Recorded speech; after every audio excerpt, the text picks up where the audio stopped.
Good evening, Mr. and Mrs. America and all the ships at sea. This is the Blocko Sports Network, and I am your host, Blocko Harrington. Tonight, we regale you with commentary on the top 5 most interesting games from Week 15 of the National Football League, as chosen by this Nipple Massager, designed for women but beloved by nipple-sensitive people the world over. We begin our journey in America's capital as the Dwayne Haskins All-Stars take on the Southern Alaska Seagulls.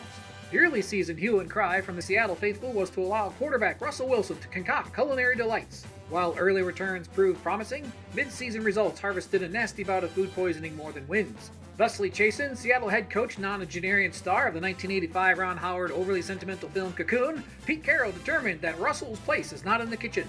Thus demoted from chef duties, Wilson was relegated to the custodial task of handing the ball off to plodding running backs. Devoid of disastrous results, combined with the Washington offense whose best quarterback on the field was their tight end Logan Thomas, Seattle managed to avoid the ignominy of dropping a contest to a significantly inferior opponent, unlike their NFC West rivals, the Los Angeles Rams.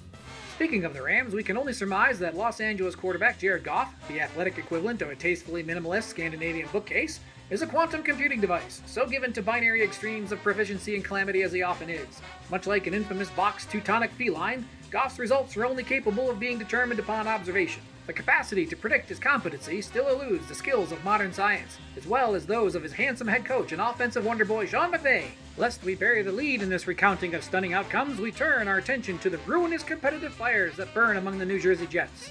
All but assured of the opportunity to select a generational quarterback talent in the upcoming draft, provided they continue to excel in their one demonstrated skill of losing NFL games, the Jets failed in success. Ignoring the mournful cries of their fans, the Jets gained for themselves little else but a forgettable season rather than the historically winless one, while assuring that upcoming seasons will also remain devoid of historical outcomes.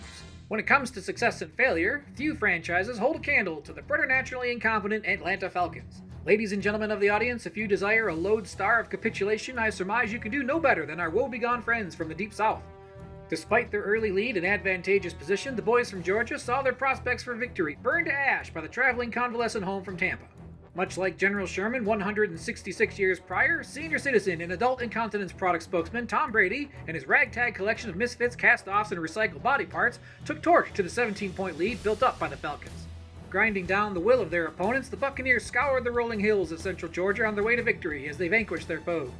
Matt Ryan could only look on in bemusement as he pondered a future where local denizens would lift up statues commemorating his chaotic quests and failure. Next, we carry our burdens to the ring-stained friendly confines of the New Orleans Superdome. There we see the triumphant return of our favorite flag lover, Drew Brees, and his conspicuous cheek scar. Exhibiting a miraculously functioning ribcage, yet a throwing arm shedding more rust than a Flint, Michigan water main, the 84-year-old Brees and the Saints frittered away the fine play of their defense, falling to the golden child, Patrick Mahomes III, he who is foretold in ancient prophecies.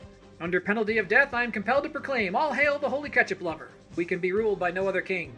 The Chiefs, meanwhile, continue their desperate cry for help as they once again allowed an inferior opponent to hang around and threaten to win the game.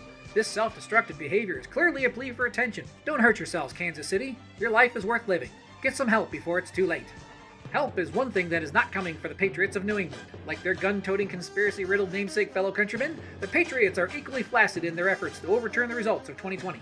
Eliminated from playoff contention for the first time since before the deep study of birth certificates signaled the advent of illegitimate rule, the Patriots are also guaranteed their first losing season of the millennium. Upon this occurrence, it was no coincidence that within 12 hours the earth rent asunder and the gates of hell poured forth on the Hawaiian island, as Satan himself emerged to collect his debt from Bill Belichick and Robert Kraft. Penny up, gentlemen. The devil always gets his due. Speaking of Hawaii, with this Miami win, the NFL commentariat has a flashing green light to further exalt the praises of the diminutive Hawaiian lefty quarterback Tua Tagovailoa. Pele's southpaw schoolboy contributed scant little to his team's success, but none the matter. The narrative machine demands fresh grist for the televised meat puppets to spew forth. And that's our recap of the 5 most interesting games from Week 15 as chosen by this erotic self-pleasuring device. Good night, and be well, America. Like, share, subscribe. The fabric of society depends on it. Be a good American, damn it!